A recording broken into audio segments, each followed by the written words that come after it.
Aujourd'hui, on plonge dans une fable de La Fontaine qui nous parle de liberté et de confort. Ouais, c'est pas juste une histoire de loup et de chien. Allez, c'est parti avec le loup et le chien. Un loup n'avait que les os et la peau, tant les chiens faisaient bonne garde. Ce loup rencontre un dogue aussi puissant que beau, gras, poli, qui s'était fourvoyé par mégarde. L'attaquer, le mettre en quartier, Sire Loup l'eût fait volontiers. Mais il fallait livrer bataille, et le matin était de taille, à se défendre hardiment.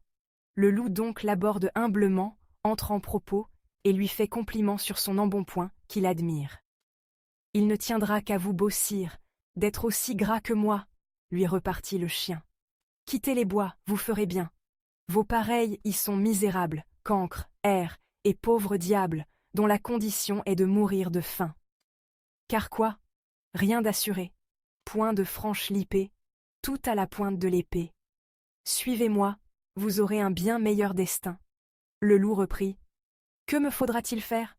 Presque rien, dit le chien, donner la chasse aux gens portant bâton, et mendiants, flatter ceux du logis, à son maître complaire, moyennant quoi votre salaire sera force relief de toutes les façons.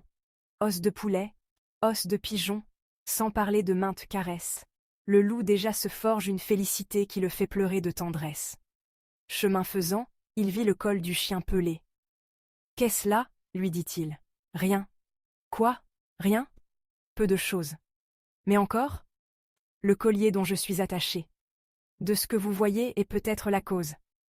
Attaché, dit le loup. Vous ne courez donc pas. Où vous voulez?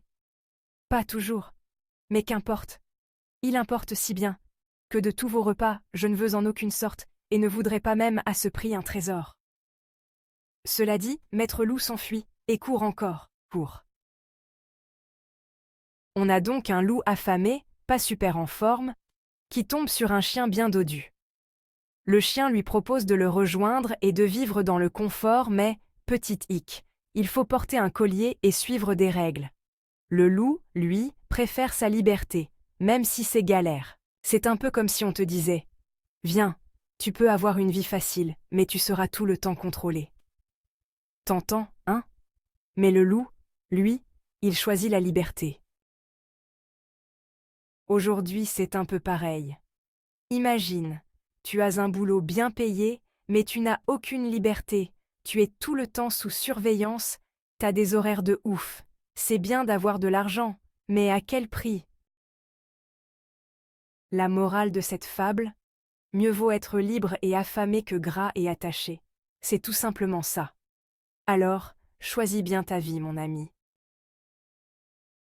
Et voilà, c'était Le loup et le chien de La Fontaine, avec une morale qui s'applique toujours aujourd'hui. J'espère que cette histoire t'a inspiré et fait réfléchir. Si tu as aimé, n'hésite pas à liker, à commenter, t'abonner et partager.